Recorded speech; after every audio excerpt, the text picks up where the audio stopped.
While working on my next theory video, I stumbled on something very interesting, something I haven't seen a lot of theorists talk about, and something that disproves some popular theories. I stumbled on the notes booklets included in the Love Yourself albums. These booklets are tiny diaries written by the characters of the story. Since they give a lot of information about the story, I wanted to go over them with you and get your thoughts. Now, before I start, I want to make one thing clear. I don't speak Korean. I can't translate it myself, and when looking up translations, I found multiple variants, some of them with pretty big discrepancies. After reading half a dozen translations, I combined them and defaulted to interpretations found in the majority of the translations. What I read here is the product of that work, with some grammatical correction for clarity. If there are big errors, please let me know in the comments. I want to get the facts as straight as possible going into my next theory. I'll also try to include video of moments included in these entries where possible. That doesn't mean these video segments directly line up. For example, many of the stories reference imagery we saw in the Wings short films, but I don't think that the short films were those exact moments. I still think the short films are the members in limbo having to confront their past, so their visions are mashups of the things they feel guilty about or the things they need to let go of to move on. In short, they're symbolic, but are still pretty good illustrations of the stories. I've broken the entries up by character and then placed them in chronological order so you can see as things happen to each character's timeline. I'll have a more universal timeline in the official theory video, as I'm still trying to figure out a few things about it. With all that said, let's begin. Seokjin, year 19, March 2nd.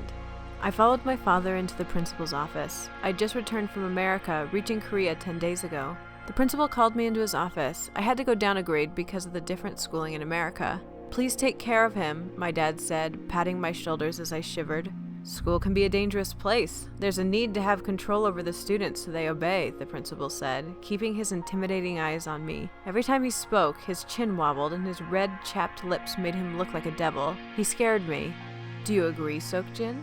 I could feel my father's grip on my shoulder tighten as I thought of how to answer the principal's sudden and direct question. I clenched my fists to hide the pain spreading through my shoulder as a cold sweat formed on my back and my neck. "You need to answer me, Seokjin, regardless of whether you're a good student or not. Though you do need to be a good student." The principal waited expectantly for my answer. "Yes," I said quickly. The tension immediately disappeared as my father released his painful grip. My father and the principal laughed and shook hands as we walked out of the devil principal's office. I looked down at the brown shoes of my father and the black shoes of the principal. I don't know where the light emitted from, but the shoes had a gleam to them. I was afraid of that gleam. Seokjin, year 22, April 11th.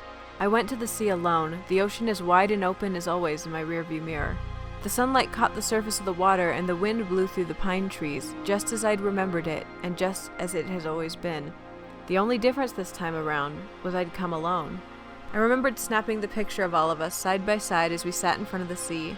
I was always tired and I had nothing, but we were together. I turned the car around and pressed down on the accelerator, passing through the tunnel and by the rest stop. I opened my window as I passed the school we went to together. It was a spring night and the air was warm. Cherry blossom trees lined the sides of the street while the flowers lay scattered along the road.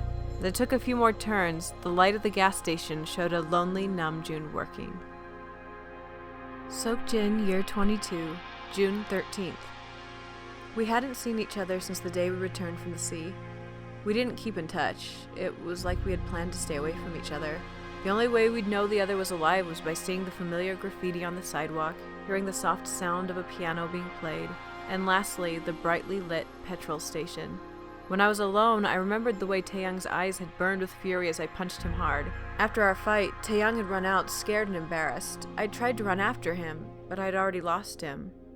I had gone back to the dorm alone and looked at the mess we'd made. Glass was shattered across the floor, mixed with cookie crumbs from earlier. A photo laid on the ground.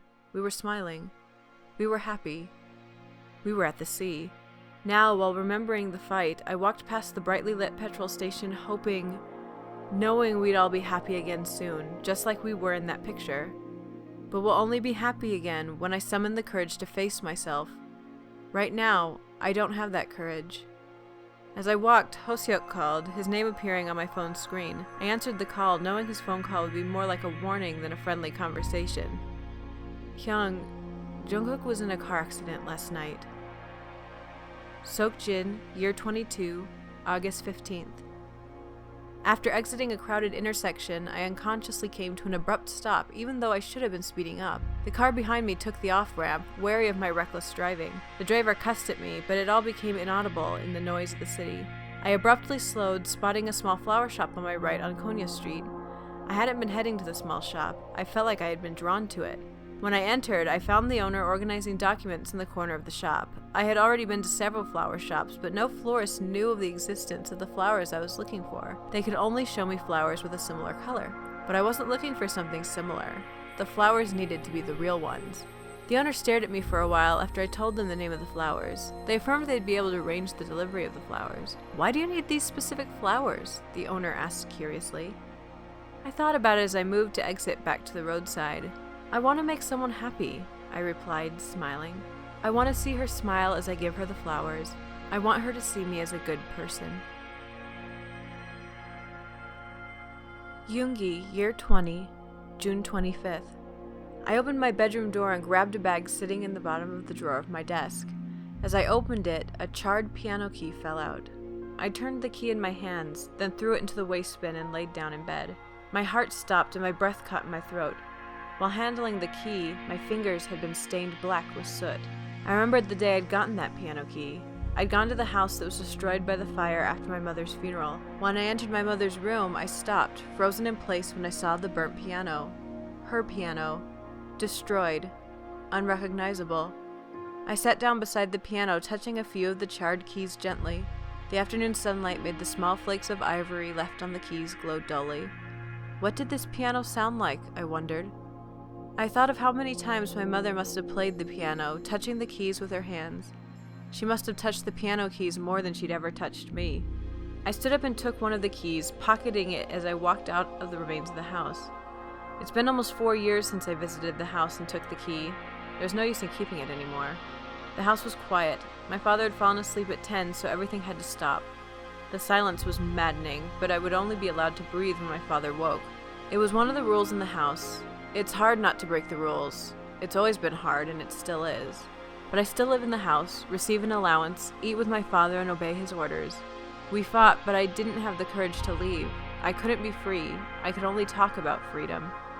I got out of bed and dug the key out of the bin under my desk. I opened the window and the night air poured in, hitting me with a sudden coldness, like a slap from the wind, reminding me of everything that had happened that day. It's been over 10 days since I last attended school. The school had issued me an expulsion notice.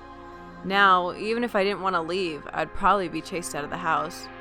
I threw the piano key into the air as hard as I could and waited for it to hit the ground, but I never heard it. It reminded me that no matter how hard I thought about it, I would never know what kind of sound that piano key would produce. That key would never make another sound, and I would never play the piano again. Yoongi, Year 22, April 7th. I stopped walking at the sound of a piano being played. The song was strange, and as I walked with drunken steps in the middle of the night, I realized that I knew the song, but had forgotten the name. Someone was complaining about the drunk person in the empty midnight market. My legs buckled beneath me as I walked toward the sound of the piano. I closed my eyes and allowed the song to overtake me. I felt the heat off the fire and heard the sound of the piano playing as the night air and smell of the market faded away. My eyes snapped open as I heard the car horn pierce through the night air. Headlights blinded me as the driver of the car swerved past me, spitting out curses. I stood helplessly, overwhelmed by what had happened, and watched the car drive away. When everything was quiet again, the sound of the piano had grown faint until it finally stopped. Why did he stop playing? And more importantly, who was the pianist? As I neared the building, a face was seen through the darkness. I looked at that face for a long time until I heard the disastrous mix of notes as a fist banged down on the piano keys. I had no doubt it was the same piano from earlier. My blood turned cold in fright at the sudden noise. It was the sound of my childhood nightmares. Against my will, my legs ran toward the instrument shop. I felt like I'd repeated this moment many times before, but I was still forgetting the lesson. I came to see a broken window, and sure enough, there was someone sitting by the piano in the instrument shop. I began to cry. It had been several years since I'd seen this person. I held my hands in tight fists. I didn't want to be involved in this person's life. Not again. I did not want to dwell on their loneliness and aid it. I can't be meaningful to anyone. I can't be with someone until the end. I can't protect them. I don't want to hurt them. And I don't want to hurt myself either. I slowly began to move away, but instead my feet took me closer to the boy. Hyung, you played this note wrong, I pointed out Jungkook's mistake. I looked up at Jungkook, realizing it was the first time I'd seen him since I'd beaten him in high school. Yoongi, year 22, June 8th. I took off my shirt again. My reflection in the mirror wasn't like me at all. The t-shirt had dream written on it. It wasn't my type in any way. The red color, the word dream, even the tight fit wasn't me at all. Annoyed, I took out a cigarette and reached for the lighter. It wasn't in my jeans pocket, so I turned out my bag, searching the contents until I remembered it had been taken. They had plucked it from my hand, throwing back to me a lollipop and this shirt. I stood, my hair a mess. I heard the sound of a text message. As soon as I saw the 3-character name on the screen, it was like everything turned white and I felt my heart fall out of my chest. I rechecked the message and broke my cigarette in half. The next moment, my reflection was smiling, the word dream emblazoned on his shirt with a tight fit, smiling foolishly as if something good was about to happen. Namjoon, year 20, May 15th.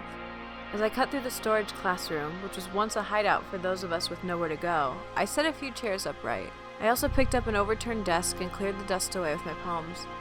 People are always emotional when things come to an end. Today was my last day of school. We decided to move 2 weeks ago. I don't know if I'll ever be able to return, if I'll ever see my Hyungs and Dongsangs again. I folded a piece of paper in half while sitting at a desk, my pencil in my hand, hovering over the piece of paper. I couldn't figure out what I wanted to say. "You must survive," I wrote, my pencil making scratching noises as I continued to write. Soon the paper was filled with stories of poverty, parents, and siblings between the graphite powder and doodles I'd made while writing. I crumpled the paper and shoved it into my pocket as I rose from my seat. Just before leaving, I blew on the dirty window and left 3 words. "See you again." They were a wish, not a promise. Namjoon, year 22, April 11th.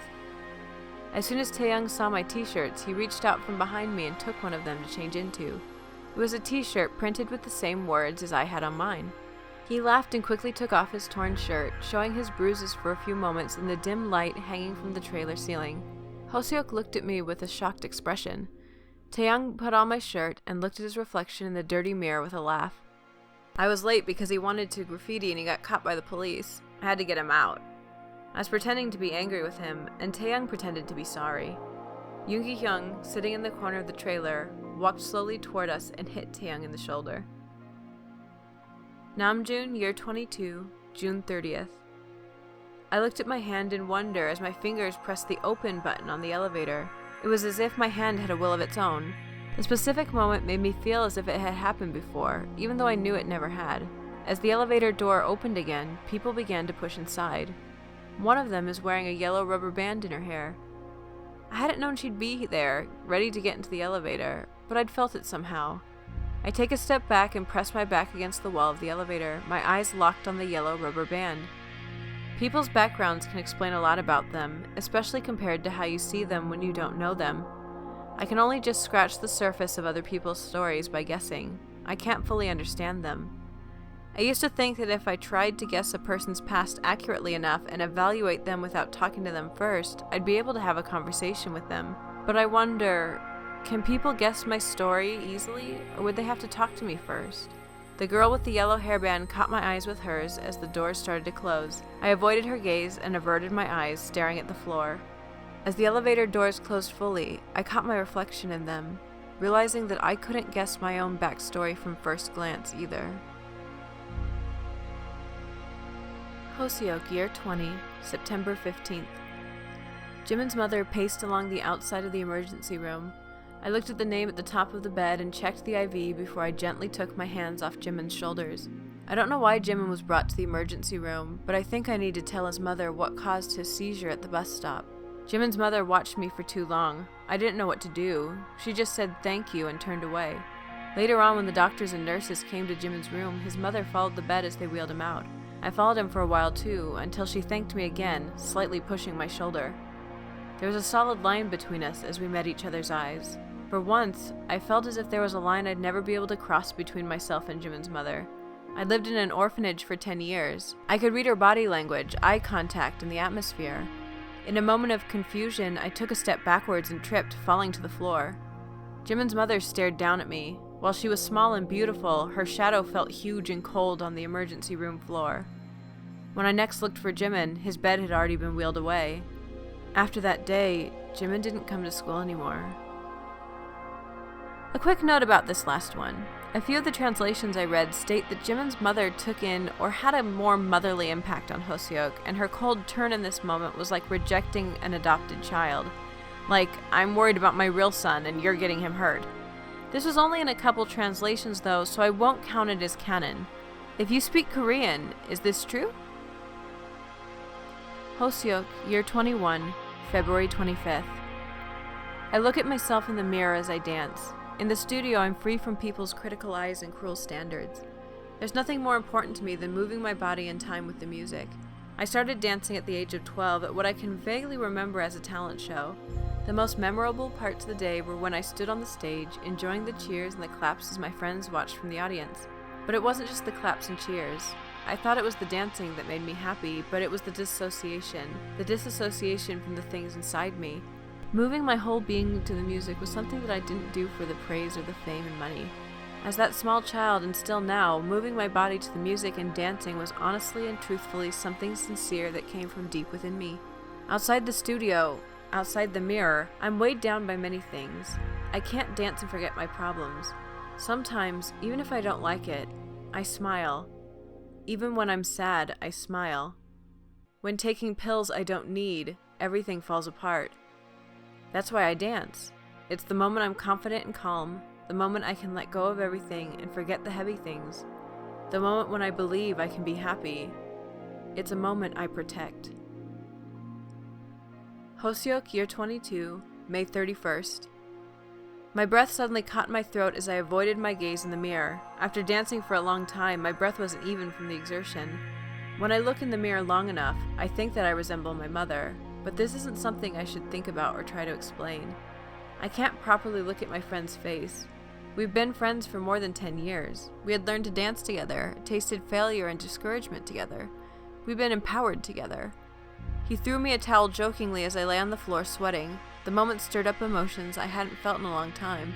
I hastily stood, I turned the corner and leaned back against the wall. I tried to calm my breath when I heard a voice calling out to me. "Hoseok, where are you going?" "Hoseok," the voice called again. It was a voice I can't remember clearly now, a voice that I hadn't heard since I was 7 years old. Jimin, year 19, August 30th. While Hoseok was on the phone, I played with his shadow on the ground. Hoseok laughed at my childishness and shook his head. Park Jimin grew a lot. It was a 2-hour walk from school to my home. It takes 30 minutes by bus and 20 minutes driving directly. Taehyung still walked with me past winding alleys, over a hill, and overpass. Last year I was transferred after being discharged from the hospital. This new school was far from my home, but I didn't mind. The school was no different from the others. I'd moved to a new school every time I was hospitalized and discharged. But then I'd gotten to know Hoseok. Since the start of the new semester, he'd approached me casually and relaxed, immediately welcoming me into a friendship with him. We walked together in the sun, and it had been nearly 2 hours before I realized we were moving farther from Hoseok's house. I didn't know why he would walk with me, when he would then have to walk back to his own home.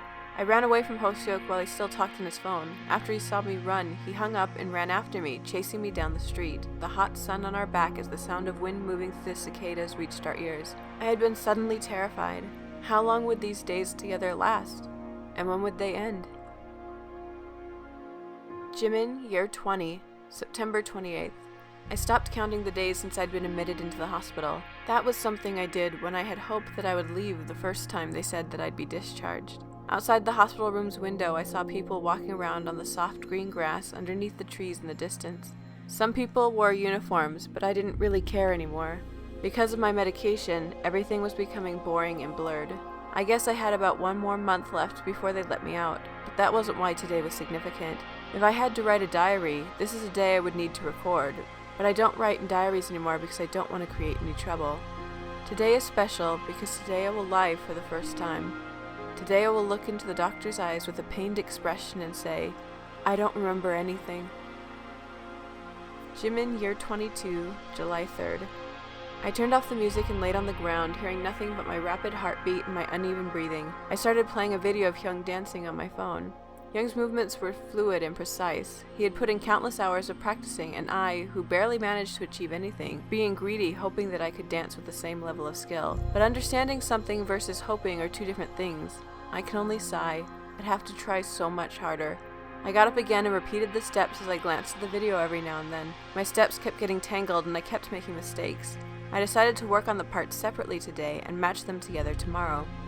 Instead of teasing compliments, I wanted to be seen as a serious dance partner to Young, one who was equal in skill. Taehyung, Year 10, December 29th. I take off my shoes, drop my bag, and run inside to the master bedroom. My father, for once, is actually there. I happily hugged my father, unaware of his drunkenness. I smelled the strong, pungent scent of alcohol on him. I felt his rough beard and saw his bloodshot eyes finally starting to realize I was there. "What are you looking at?" he asked, hitting my cheek lightly before hitting me harder when I didn't respond to his question. He lifted me into the air. I was scared of his eyes, but I was too afraid to cry. He was my father, and he wasn't, all at the same time. Before I knew what was happening, my head hit the wall hard. I crumpled to the ground. It felt as if my head was going to burst as my vision blurred and then went dark. The last thing I heard before passing out was my father's breathing. Taehyung, Year 22, May 22nd. I received a call from Namjoon as I walked down the sidewalk past a large park filled with trees. Namjoon had been calling me a lot recently. I walked to a quiet area away from all the people at the park. I sat against a wall facing the sea and answered the phone. "Why are you calling me, Hyung? You're older than me. You should be able to take care of yourself. I shouldn't be responsible for the things you don't get around to doing." I hung up the phone. A cold shiver raced down my spine. Everything in my world seemed to collapse. I felt like I was floating alone on the deep sea. I was lonely and angry. So angry I couldn't hold it in anymore. I wanted to do anything, to smash, to hit, to lose my temper. I wanted to stop the pain. I wanted to hit my father, but I was too scared to do it. Maybe violence is inherent. I didn't want to be like him. But it seemed something had bloomed in me. Something had broken through my shield. Taehyung, Year 22, June 25th. I purposely slowed after I heard her behind me. This was the third time we'd met at the convenience store. The strange thing was, every time I turned to catch a glimpse of her, she would run away as soon as she noticed I'd spotted her. She thought she hid herself well this time around, but I could see her shadow as she pressed her back against the side of the store wall. I laughed at her childishness and kept walking, pretending I hadn't seen her. Soon I turned down a narrow alley, the lights from the road unseen. The light was shining from behind me, so I was able to see my own shadow as well as hers as I proceeded down the alley. I quickly stopped and so did my shadow. It was a pity she didn't notice I could see her shadow stop right beside mine. "I'll wait until you get here," I said, causing her shadow to jump in fright. She held her breath and stayed still as if that would make me think she wasn't there. "It's no use staying still now. I can see your shadow," I said with a smirk as I pointed to her shadow. Slowly, she started to walk toward me. I smiled, then laughed. Jungkook, Year 20, June 25th. I brushed my hands over the keys of the old piano, covering my fingers in dust. I pressed my fingers down on the keys again, noticing it sounded different than when Hyung played. It's been almost 10 days since Hyung hadn't come back to school. There was a rumor he'd been expelled. I was worried about him, but Hoseok and Namjoon wouldn't say anything. 2 weeks ago, when the teacher entered our class, it had been Parents' Day at school. Both Hyung and I didn't want to be there, so we escaped to the music room. I pushed the two desks together and laid down, closing my eyes as Hyung played. I always thought of Hyung and the piano as one being. I never knew exactly why I thought that way about him. Whenever I hear Hyung play, I want to cry. Before my tears could fall, the door banged open and Hyung stopped playing. The noise of the door opening caused me to fall off the desks, hitting my cheek hard on the floor. The man that walked in I assumed was Yoongi's teacher. I crouched on the floor, held my cheek, and stayed quiet. I looked up fearfully at the two fighting. Yoongi stood in front of where I was hiding and pushed the teacher away. I pressed the piano keys absent-mindedly as I recalled that disastrous day. Was Yoongi expelled? Would he come back again? I thought Yoongi had been suspended before. Maybe if I hadn't been there with Yoongi that day, he wouldn't have hit the teacher. Maybe if I hadn't been there that day, Hyung would have still been playing the piano. Jungkook, Year 22, April 11th. Finally. I bumped into the bullies on the street and knocked one of them down. I smiled as they hit me, so they hit me again and called me crazy. I looked up at the sky while leaning against the shuttered door. Nothing stood out against the charcoal night sky. There seemed to be a feeling that I'd finally been abandoned. I felt like I was going to cry, so I laughed instead. Images, memories, came to my mind. My stepfather crying, my stepbrother kicking me and laughing, my step-relatives talking about me as if I wasn't there, even when I was standing right next to them. My mother was embarrassed of me in front of them. The pain from my beating became too intense, and I passed out. I woke up on the floor, coughing as I breathed in the dust on the ground. I felt like I'd been stabbed all over. I made my way to the roof of a construction site. I looked out at the city lights stretching out against the night sky. It was terrible. I climbed over the safety railing and walked along the edge of the building with my arms outstretched. I almost lost my balance, and my legs trembled. I thought, I could end everything with just one step. If I die, it'll be all over, and no one will be sad I'm gone. Jungkook, year 22, July 16th. I stood in front of the window with my earphones in, singing the song under my breath. It had taken me a week, but I could now sing the song without any lyrics. I practiced with only one earphone in, listening to my own voice. They said they loved the lyrics of the song because they were pretty, but to me the lyrics are shaky.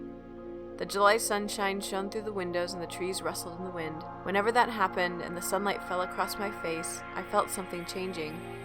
I closed my eyes and watched the yellow, red, and blue colors spreading under my eyelids. Maybe it was the lyrics, maybe the sunlight, but something was blooming in my chest, something that tingles and stings me all at once.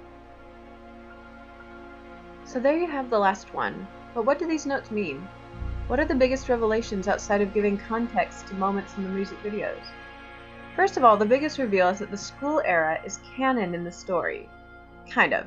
I don't think this was intended from the beginning, and I think whoever wrote what the story is becoming just drew inspiration from the past.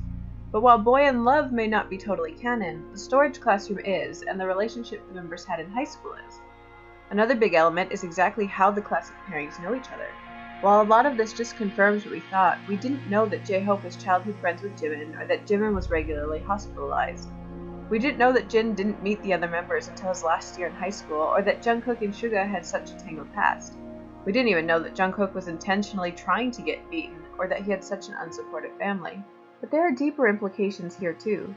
For starters, I want to look deeper into the use of pronouns and which girls from the Love Yourself highlight reels actually exist. I lean toward the popular theory that the girls are symbolic of the relationships of the pairings and their emotional states toward each other. But we know now that Taehyung's girl and Namjoon's girl actually exist, but in different contexts than what we're used to seeing them. Tae's girl is intentionally left without a defined relationship to Taehyung. Namjoon's girl is a stranger that makes him think philosophically, and he doesn't even seem to know her name. Jin's girl seems to be real, though we never meet her. She definitely has a defined pronoun, however, and Jin is buying flowers in an attempt to impress and please her. We also know that Suga's girl and Jungkook's girl are referenced with gender-neutral pronouns, leaving it intentionally vague who they are or what they represent. We also see no reference to J-Hope and Jimin's girl. We do see that Jimin had a seizure and J-Hope got him from the bus stop to the hospital, very reminiscent of the scene of him carrying the girl down the street. I'll get more into my theories about who these women really are in my official theory video, but it's a really interesting question to consider. Another big question I have is about time and ages. Most events tagged year 22 seem to take place during the same year, but are the characters different ages like the members themselves? Is year 22 for Jungkook the same as year 22 for Jin? And if so, 22 years since what? Are they all the same age now, or is it counting forward from something? Interesting to think about. What are your thoughts? I really want to hear them. Do you have big errors or corrections for the translation? I really want to hear those. The responses to this video will help me with my main theory, and I want to be using the most accurate information available. Thanks! So until next time, live long. Okay, literally the day I'm set to record this, I learned that Big Hit released a new note in preparation for the release of Love Yourself tier. Here it is, according to Juliet Q01 on the Twitter account at BTS Trans. Full credits in the description. Jungkook, 22nd of May, year 22. I thought my body was floating, but all of a sudden it was the hard floor. I couldn't feel anything for a while. My body was so unbearably heavy that I couldn't even lift my eyelids. I couldn't swallow or breathe. As I lost consciousness, my surroundings gradually faded away. Then, as if startled by something, my body shook violently. Amidst unlocated pain and thirst, I unknowingly opened my eyes. There was a glimmer beyond my field of vision, which felt coarse as if it were full of sand. I thought it was a light, but it wasn't. It was bright, large, and blurry. It didn't move, and was suspended in the air. As I looked at it for a long time, it slowly took on a defined shape. It was the moon. The world was upside down as if I had tilted my head back. The moon of that world was hung upside down as well. I tried to cough in order to breathe, but I couldn't move. Then the cold air came. I was scared. I moved my lips, but no words came out. I didn't close my eyes, but it slowly became darker. Within my receding awareness, someone spoke to me. Even though living must be more painful than death, do you still want to live? Well, once again, I'll give my official theory once I finish my main theory video. Two things stand out immediately to me here. First, this happens between Jungkook walking on the building and thinking about jumping, and the car accident. The description of the accident, floating, then hitting the ground and waking to the moon being upside down, sounds like a fall. At first, this seems to disprove that this is the moment from Euphoria, but Jungkook has a habit of walking on the edge of things like this, and what we might have read before was the first thought of suicide, and this note is his actual attempt. Another theory is this really is the car accident, and the note of the accident on June 12th is destiny reasserting itself. If Jin saved Jungkook from an accident 3 weeks earlier, it would explain the insistence that destiny will reclaim those Jin saves at the end of Euphoria. Try as he might, Jin can't save everyone. Perhaps Jungkook was always going to die, or perhaps by saving Taehyung, Jin accidentally sacrificed another friend. The second big standout to me comes from my particular theories, which, if you haven't watched them, are very different from the more popular theories. My theories heavily involve a light reality and a dark reality, one where the members killed themselves, and one where most of them survived.